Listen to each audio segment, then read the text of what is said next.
Hi, எல்லாருக்கும் வணக்கம். உன்னில் தொலைந்த என்னடி கதையோட 37வது எபிசோட். கதை பிடிச்சிருந்தா மறக்காம லைக் பண்ணி கமெண்ட் பண்ணுங்க. என்னோட சேனலை சப்ஸ்கிரைப் பண்ணாம பார்க்குறவங்க அப்படியே சப்ஸ்கிரைப் பண்ணிட்டு இப்ப வாங்க கதைக்குள்ள போகலாம். அத்தை அழாதீங்கத்த, இனியா நிச்சயம் எங்கேயும் போயிருக்க மாட்டேன். உங்க பையனுக்கு அவளை அழைச்சிட்டு வந்துருவாங்க என கீர்த்தி எவ்வளவோ தூரம் சமாதானம் செய்தும் அவர் கேட்பதாக இல்லை. எப்படிம்மா, அவள் சின்ன பொண்ணு, சுட்டித்தனம் செய்வாள் தான். ஆனாலும் ஒழுக்கத்துல என் பொண்ணு தங்கம் என கூறியவர் கண்களோ அழுதழுது கொப்பம் பழம்போது சிவந்து விட தன் மனைவியின் கண்ணீரை சங்கரேஸ்வரனால் தாங்கவே முடியாது போனது. அவரால் இயன்றவரை தேடிக்கொண்டிருந்தார். அத்தை இந்தாங்க, இந்த தண்ணிய சரி குடிங்கத்த என கூறிக்கொண்டே கீர்த்தி தண்ணீர் சம்பை நீட்டவும், எனக்கு எதுவும் வேண்டாம்மா, என் பொண்ணை பார்க்காம நான் பச்சை தண்ணி கூட குடிக்க மாட்டேன். அத்தை அதுதான் இவரும் இனியனும் போயிருக்காங்களே, நிச்சயமா இனியாவை அழைச்சிட்டு வந்துருவாங்க. நீங்க இப்படி அழுதழுது உங்க உடம்புக்கு ஏதாச்சும் வந்துட போகுது.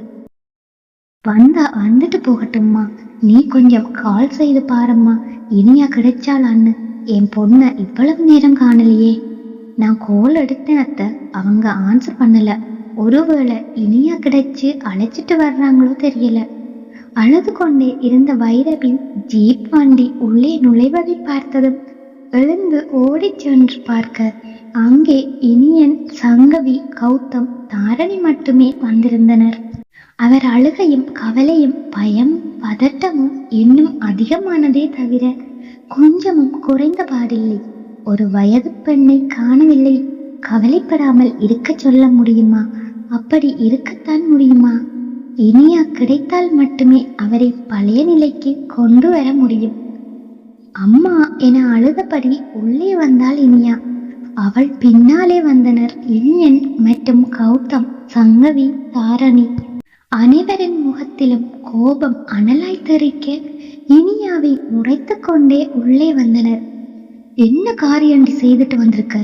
ஐயோ அத்தை, இங்க கொஞ்சம் வாங்க. வைரவி கத்திய சத்தத்தில் தோட்டத்தில் வேலை பார்க்கும் மாடசாமியிடம் இனியா விடயமாய் பேசிக்கொண்டிருந்த பாட்டி பதறியடித்து ஹாலுக்கு வரவும் இனியாவை பார்த்தவர் அப்படியே வாயடைத்து போய் செய்வதறியாது நின்றிருந்தார்.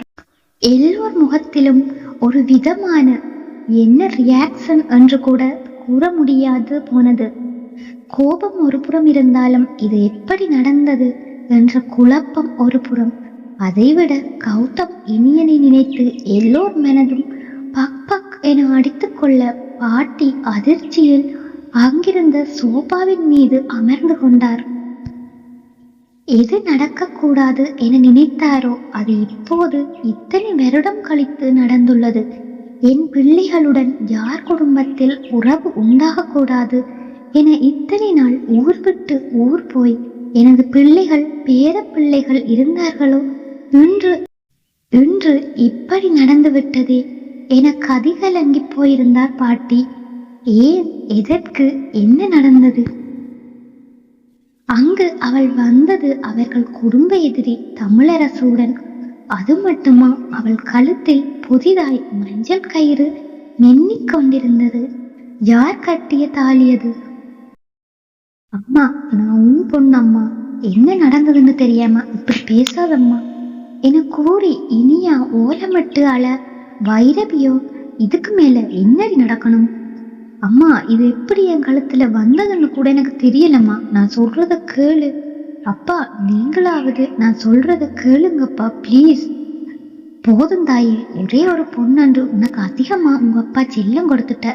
அதனாலதான் நீ இப்படி செய்திருக்க. உங்க அப்பா மண்ணில வச்சு நீ அவரை அவமானப்படுத்திட்ட. நீ இப்படி செய்வன்னு நான் கனவுல கூட நினைக்கல நீயா. இவர்கள் சத்தத்தில் ஊரின் பெரிய தலைக்கட்டுகளுக்கு சங்கரேஸ்வரன் மகளை காணவில்லை, ஏதோ பிரச்சனை என்று அங்கு வந்து நின்றவர்களுக்கும் எதுவும் புரியாமல் போக இனியாவோ தன் தரப்பு நியாயத்தை யாரும் கேட்கவில்லையே என வருத்தத்தில் நின்றிருந்தாள். அவள் கழுத்தில் தாலியை கட்டியவனும் அங்குதான் நின்றிருந்தான். அண்ணா நீ சரி, நான் சொல்றத கொஞ்சம் கேளு என கௌதம் அருகில் சென்றவள் கூற, கௌதமோ சரி சொல்லு என்ன நடந்தது என பொறுமையாய் கேட்டான்.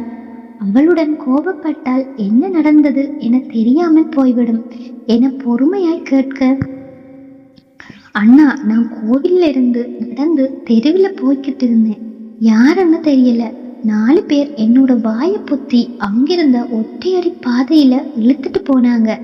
அங்க ஒரு தடியன் என் கழுத்துல தாலி கட்ட வந்தான். அவனை கூட எங்கேயோ பார்த்த மாதிரி இருந்துச்சு. யாருன்னு ஞாபகம் வரலன்னா நான் அவங்க கிட்ட இருந்து தப்பிக்க முயற்சி செய்ய அங்க இருந்தவன் என் தலைய பிடிச்சு இழுத்து அடிக்க நான் அப்படியே மயங்கி விழுந்துட்டேன். அப்புறம் எழுந்தது இவர் வண்டியில அண்ணா. எனக்கு இவ்வளவுதான் தெரியும், என்னைய நம்புன்னா என அழுதபடியே தமிழரசு பக்கம் கையை நீட்ட, நான் மிச்சத்தை சொல்றேன் என தமிழரசு ஆரம்பிக்க, அப்போது சரியாக கௌதம் செல் சினுங்கியது. அவனின் மேலிடத்தில் இருந்து வந்த அழைப்பு என்றபடியால் அதை ஏற்று காதில் வைத்தான். ஹலோ எஸ் சார் சொல்லுங்க. கௌதம், அந்த விக்கி ஜெயில இருந்து தப்பிச்சிட்டானா? அவன் எப்படியும் உங்களை தேடி வரலாம், சோ இருக்க சொல்லத்தான் கால் எடுத்தேன் என்றவர் அழைப்பை துண்டிக்க, கௌதமோ தன் மொபைலில் இருந்த அந்த விக்கியின் புகைப்படத்தை இனியாவிடம் காட்டி, இனியா இவனா நீ சொன்னவன்? ஆமா அண்ணா இவன் தான், இவனே தான் என்றவள் அழ ஆரம்பிக்க, அப்போ இந்த தாலி அதை நான் தான் கட்டினேன் என தமிழரசு குரல் ஓங்கி ஒலித்தது. அவன் என்னதான் சொல்ல வருகிறான் என அமைதியாய் கேட்டான் கௌதம். சித்தார்த்துடன் வீட்டிற்கு சென்றவனுக்கு உணவு கூட இறங்கவில்லை. இனியாவிடம் தான் பேசியது தவறு என்னதான் இருந்தாலும் ஒரு பெண்ணிடம் அப்படியான வார்த்தையை கூறியிருக்க கூடாது என அவன் மனதோ அடித்து கொள்ள, அந்த நேரம் ஊருக்குள் வந்திருக்கும் புது முகங்களை கண்காணிக்கும்படி கூறியிருந்தவர்களில் ஒருவன் அழைத்து இனியாவை அவர்கள் இழுத்து சென்றதை கூற, உடனேயும் அந்த இடத்திற்கு சென்றிருந்தான் தமிழ். 6 அடியாட்கள் கூடவே அந்த ரவுடி விக்கி. அவன் கையில் தாலியுடன் இனியா அருகில் செல்ல அவர்களை நோக்கி வேகமாக வந்தான் தமிழ். தமிழ் வருவதை பார்த்தவன் தாலியை பொத்தி கைக்குள் அடக்கி கொண்டு, டேய் அவன் அடிச்சு கொல்லுங்கடா என தமிழ் வரும் திசையை நோக்கி கை காட்டியபடி விக்கி கூற, அங்கு நின்றிருந்த ரவுடிகளும் அவனை நோக்கி பாய்ந்து சென்றார்கள். ஒரு அடி கூட அவனை அடிக்க முடியவில்லை. ஒரே அடியில் ஒவ்வொருவரும் தெரித்து விழுந்துவிட, என்னடா ஓவரா சீன் போடுறியா? இது எங்க குடும்ப விஷயம், நீ யாருடா எங்க குடும்ப விஷயத்துல தலையிட என கேட்டுக்கொண்டே தமிழை நோக்கி வந்தான் விக்கி. அவனை கண்டு அசர்பவனா தமிழ் கிராமத்து உணவுகளையும் விவசாயமும் செய்து மரத்து போன உடம்புக்கு விக்கி எம்மாத்திரம். எதிரா அவங்க குடும்ப விஷயம், அவளுக்கு ஒண்ணுன்னா கேட்கறதுக்கு எல்லா உரிமையும் எனக்கு இருக்கு. நீ யாருடா முதல்ல என் ஊருக்கு வந்து என் வீட்டு பொண்ணு மேல கைய வைக்கிறதுக்கு? என்னடா என்ன அடிச்சு விரட்டிட்டு பார்க்க நல்ல தளதளன்னு இருக்காளே, அனுபவிக்கலாம்னு நினைக்கிறியா? அது மட்டும் நடக்காது. எனக்கு இவளோட உடம்பெல்லாம் தேவையில்லை. இவளை விட அழகான பொண்ணுங்க பல பேரை பார்த்துட்டேன். இவ கழுத்துல இத கட்டினா மட்டும் போதும். விக்கி பேசிக்கொண்டே போக அவன் அருகில் சென்றவன் அவன் முகத்தில் ஓங்கி ஒரு குத்து வைக்க அவன் மூக்கு உடைந்து இரத்தம் வாய் வழியே வழிந்தது. அவன் மூக்கில் கை வைத்தபடி தாலியை எடுத்துக்கொண்டு வேகமாக இனியாவை நோக்கி நடக்க, தமிழ் அதற்கிடையில் தாலியை பறித்துவிட்டு அவனை எட்டி உதைக்க, அங்கிருந்த வேப்ப மரம் ஒன்றில் மோதி விழுந்தவன் மீண்டும் எழுந்து கொண்டு, இன்னைக்கு வேணும்னா நீ இவளை காப்பாத்திடலாம், ஆனா என்னட்ட இருந்து இவளை உன்னால காப்பாத்த முடியாது. என் தங்கைய என்கிட்ட இருந்து பிரிச்சு நான் கட்டிக்க போறவளை அவன் தம்பிக்கு கட்டி வச்சவன் குடும்பம் நிம்மதியை இழந்து தவிக்கணும். அதுக்காக நான் எந்த எல்லைக்கும் போவேன். நீ நினைக்கிறது இந்த ஜென்மத்துல நடக்காது என கண்கள் சிவக்க கர்ச்சித்தவன் இனியாவை பார்க்க, அவளோ மயங்கிய நிலையில் கிடந்தாள். தன் குடும்பம் அல்லவா அது, என்ன பகை இருந்தாலும் அவர்களுக்கு ஒன்று என்றால் ரத்தம் கொதிக்கத்தானே செய்யும். அதுதானே உறவுகள், அதிலும் கிராமத்தில் பிறந்து வளர்ந்தவனுக்கு அந்த உணர்வு கொஞ்சம் அதிகமாக இருந்தது. தன் தாய் வழி வந்த உறவு அவளை அப்படியே விட்டு சென்றால் நிச்சயம் இவன் மறுபடியும் ஏதாவது செய்து விடுவான் என்று நினைத்தவன் இனியாவின் அருகில் சென்று அவன் கையில் இருந்த தாலியை எடுத்து அவள் கழுத்தில் 3 முடிச்சு போட்டான். பின் எழுந்து, ஏன் பொண்டாட்டிடா இவளுக்கு எதிர்னாலும் கேட்கறதுக்கு எனக்கு எல்லா உரிமையும் இருக்கு.